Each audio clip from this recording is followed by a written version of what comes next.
Good morning बच्चों। आज हम फिर से हाजिर हैं एक नई वीडियो में एक नई टॉपिक के साथ। और आज हम पढ़ेंगे संदेश लेखन के बारे में। तो संदेश लेखन सबको पहले से पता है, हम फ़ोन पे मैसेज टाइप करते हैं, व्हाट्सएप करते हैं, जो भी करते हैं वो सारी एक तरफ से संदेश ही होता है। लेकिन आजकल के हम डिजिटल दुनिया में जो संदेश लिखते हैं उसमें हम एक फॉर्मेट फॉलो नहीं करते हैं। लेकिन हम अब सिलेबस में पढ़ रहे हैं तो इसमें हमें एक फॉर्मेट भी फॉलो करना है और उन सारी चीज़ों का, उन सारी बातों का ध्यान रखना है जो कि एक संदेश को सही और प्रभावशाली बनाती है। तो सबसे पहले हम जानते हैं कि संदेश किसे कहते हैं। तो चलिए देखते हैं। संदेश एक जानकारी होती है जिसे एक व्यक्ति द्वारा दूसरे व्यक्ति तक लिखित या मौखिक रूप में पहुंचाया जाता है। तो ये बड़ा साधारण सा परिभाषा है जिससे आप अंदाज़ा लगा सकते हैं कि संदेश किसे कहते हैं। आगे देखते हैं संदेश के प्रकार। संदेश के प्रकार कई तरह के हो सकते हैं, लेकिन हमारा जो सिलेबस है उसमें केवल 3 तरह के संदेश ही हमें पढ़ने हैं।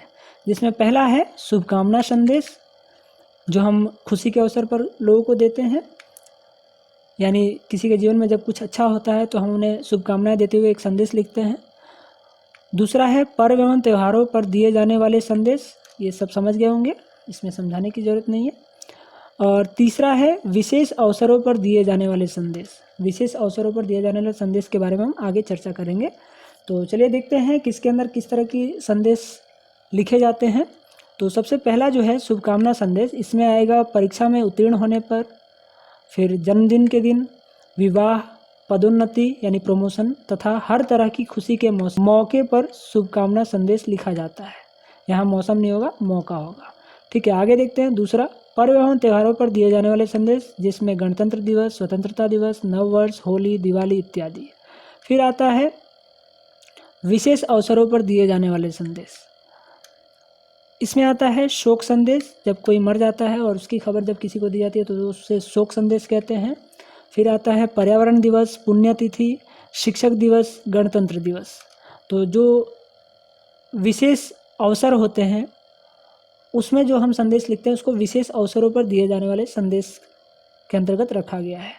तो चलिए देखते हैं कि संदेश लिखते समय हमें किन किन बातों पर ध्यान रखना होता है, जो सबसे ज़रूरी है। अगर आप इन चीज़ों को ध्यान रखेंगे तो आपका संदेश ऑटोमेटिकली वो सही हो जाएगा। तो संदेश लेखन के समय ध्यान देने योग्य बातें। पहला, सबसे पहले सीमा रेखा बनाएं, यानी बॉर्डर बनाएंगे। आप बॉर्डर के अंदर ही संदेश लिखेंगे, वो चाहे कोई भी संदेश हो। दूसरा, मध्य में शुभकामना संदेश का शीर्षक लिखें। जब एक बॉक्स बनाएंगे उस बॉक्स के सेंटर में आपको जो भी संदेश लिख रहे हैं उसका एक टाइटल देंगे। मान लीजिए आप दीपावली पे लिख रहे हैं तो उसमें क्या लिखेंगे, दीपावली की हार्दिक शुभकामनाएं। तो ये टाइटल होगी, तो टाइटल उस बॉक्स के सेंटर में होगी। फिर अगला पॉइंट होगा बाईं ओर दिनांक तथा उसके नीचे समय लिखें, और उस बॉक्स के लेफ्ट साइड में डेट लिखेंगे और जस्ट डेट के नीचे में टाइम लिखेंगे। फिर चौथा, संबोधन, आदरणीय, मान्यवर, प्रिय, आप जिसको भी लिख रहे हैं उस हिसाब से ऐसे वर्ड्स आप लगा सकते हैं। हम जब नीचे एग्जांपल देखेंगे तो उसमें आपको समझ में आ जाएगा कि ये सब कहाँ लगाना है। बस आप इन पॉइंट्स को समझते जाइए। अगला पॉइंट है मुख्य विषय का वर्णन करें। इतनी सारी बातें लिखने के बाद हमें जो मेन मैसेज देना उसके बारे में लिखना है। फिर अगला आएगा नीचे बाईं ओर भेजने वाले का नाम लिखें। फिर नीचे में बॉक्स के निचले वाले पार्ट में बाईं ओर यानी लेफ्ट साइड आपको जो भेज रहा है वो नाम लिखेगा, अपना नाम। फिर अगला पॉइंट, विषयानुकूल चित्रों का भी प्रयोग किया जा सकता है, और इसमें आप ड्राइंग का भी प्रयोग कर सकते हैं विषय के अनुसार। मान लीजिए शिक्षक दिवस पे बना रहे हैं तो शिक्षक या शिक्षा से जो संबंधित चीज़ें हैं उसका ड्राइंग बना सकते हैं। दीपावली पे बना रहे हैं तो दीप बना सकते हैं, यानी दिया जलते हुए बना सकते हैं, वो सारी चीज़ें। अगला पॉइंट है दोहे, श्लोक, शायरी तथा तुकांत शब्दों, पदों का प्रयोग करें। और जब भी आप लिखेंगे तो उसमें जो मुख्य बात है, जो आप मैसेज देना चाहते हैं, उसको इस तरह से लिखिए था जो थोड़ा इंटरेस्टिंग हो। ठीक है, क्योंकि उसमें बहुत कम शब्दों में लिखना है आपको, तो उन शब्दों में आप कम से कम शब्दों में कितने अच्छे से लिख सकते हैं उस पर जोर देना होता है।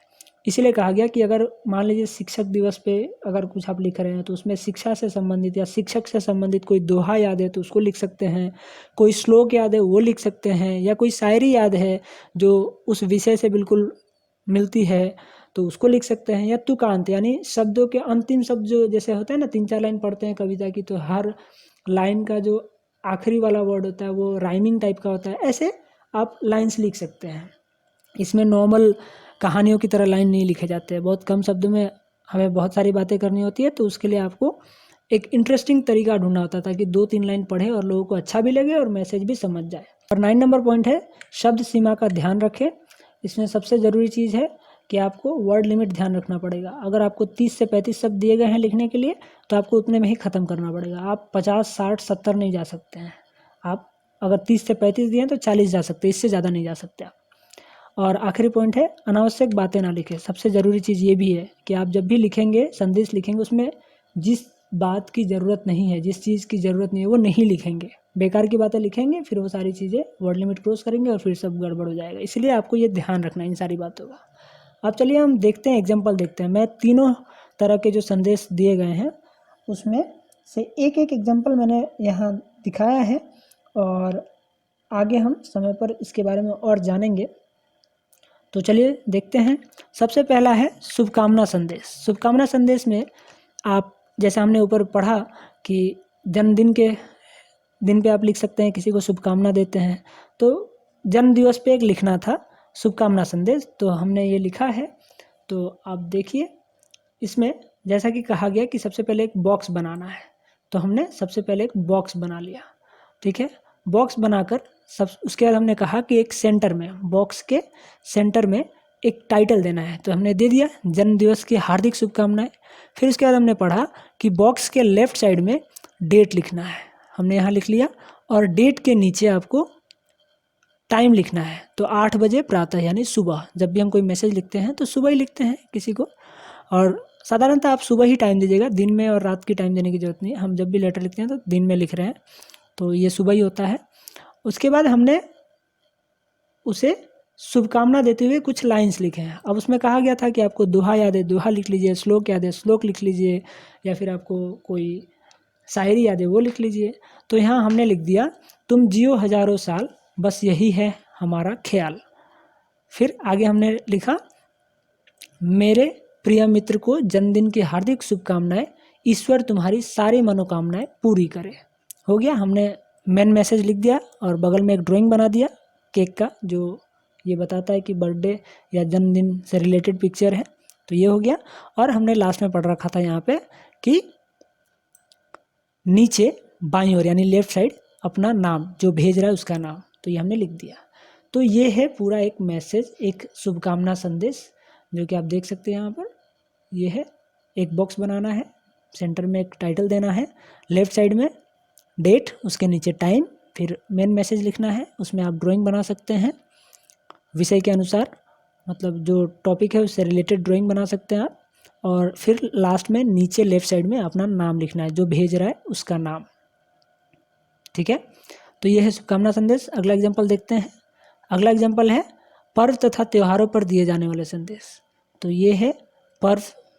आप सबको पता है हमारे देश में गणतंत्र दिवस एक राष्ट्रीय पर्व है ना, नेशनल फेस्टिवल। तो इसमें हमने सेम टाइटल दिया, गणतंत्र दिवस की हार्दिक शुभकामनाएं। गणतंत्र दिवस यानी रिपब्लिक डे, तो ये हमने टाइटल दे दिया, बॉक्स बनाया, बॉक्स के सेंटर में एक टाइटल दे दिया। टाइटल के बाद हमें क्या करना था, डेट लिखना था, लेफ्ट साइड में हमने वो लिख दिया, उसके नीचे टाइम लिख दिया, और फिर हमने एक ड्राइंग बनाया जो उससे रिलेटेड है। और उसके बाद हमने एक मैसेज लिखा। क्या लिखा, जियो अपने देश के लिए, अपने देश के लिए मरो, करो गर्व अपने देश पर। फिर हमने लिखा जय भारत, जय हिंद, और फिर नीचे हमने लिख दिया भारतवासी की ओर से। अब आप गणतंत्र दिवस, रिपब्लिक डे तो अकेले तो मनाएंगे नहीं, है ना, आप अपने कंट्री के साइड से मना रहे हैं, ये नेशनल फेस्टिवल है, अकेले की नहीं है, तो इसलिए हमने लिख दिया भारतवासी की ओर से, यानी जिसकी ओर से लिखा जा रहा है उसका नाम लिखना होता है। तो हमने अपना नाम अकेले तो नहीं किसी को विश करेंगे ना, गणतंत्र दिवस की हार्दिक शुभकामनाएं, हम अपने देश की तरफ से लोगों को विश करते हैं, लोगों को बताते हैं, तो यहाँ लिखेंगे भारतवासी की ओर से। ठीक है, फिर एक और एग्जांपल देख लेते हैं। ये है जो अगला जो हमारा प्रकार है, वो है विशेष अवसरों पर दिए जाने वाले संदेश। विशेष अवसरों पर दिए जाने वाले संदेश, इसमें विशेष अवसर क्या थे हमने पढ़ा वहाँ एग्जाम्पल, उसमें था जैसे शिक्षक दिवस। तो शिक्षक दिवस की शुभकामनाएं दी जाती है, किसको दी जाती है, शिक्षक को दी जाती है, बच्चों की ओर से। तो यहाँ हमने एक बॉक्स बनाया और बॉक्स के सेंटर में लिख दिया शिक्षक दिवस की शुभकामनाएं, ये टाइटल हो गया। फिर उसके नीचे हम लिखेंगे लेफ़्ट साइड में बाईं ओर डेट, उसके बाद लिखेंगे हम टाइम, लिख दिया हमने। उसके बाद हम लिखेंगे मैसेज, जैसे मैंने कहा पहले ही कि आपको दोहा याद है दोहा लिख दीजिए, शायरी याद है शायरी लिख दीजिए। तो गुरु के रिलेटेड एक कबीरदास की एक उक्ति है, एक दोहा है, तो उसको हमने लिख दिया यहाँ पे। गुरु गोविंदो खड़े काको लागू पाए, बलिहारी गुरु आपना गोविंदियो बताए। ये बिल्कुल फिट बैठता है शिक्षक के लिए, ये कर दिया। और उससे हमने एक रिलेटेड एक पिक्चर डाल दिया, ठीक है। इसमें कुछ किताबों की पिक्चर्स है, तो आप किताब का रिलेशन सीधा शिक्षा से है, इसलिए उससे रिलेटेड था तो हमने वो डाल दिया। और उसके नीचे हमने लिख दिया शिक्षक दिवस की हार्दिक शुभकामनाएं, और 2 छोटे छोटे फूल बना दिए। आप इस तरह की चीज़ें बना सकते हैं जिससे अच्छा लगे, बस आपको वही करना है जिससे अच्छा लगे, बुरा लगने वाली चीज़ें नहीं करनी है। और इसके बाद हमने फिर जो लिखता है उसका नाम लिखना होता है, तो हमने इसमें लिख दिया आपका शिष्य आकाश। आपका शिष्य यानी आपका स्टूडेंट आकाश, ठीक है। यहाँ आप सीधा नाम भी लिख सकते हैं या आपका शिष्य आकाश भी लिख सकते हैं। नाम अपना लिखना है, यहाँ मैंने एक रैंडम नाम लिया है। तो ये था संदेश।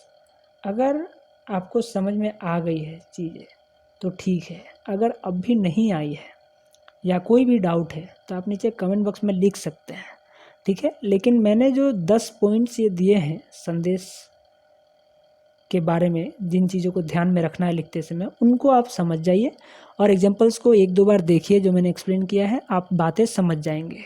अगर इसके बाद आपको किसी विषय पर संदेश लिखने में दिक्कत हो रही है तो आप नीचे कमेंट बॉक्स में लिखिए, मैं उसके लिए भी आपको ज़रूर हेल्प करूँगा। तो ठीक है, आज के लिए इतना ही। हम मिलते हैं अगली वीडियो में एक नई टॉपिक के साथ, तब तक के लिए धन्यवाद।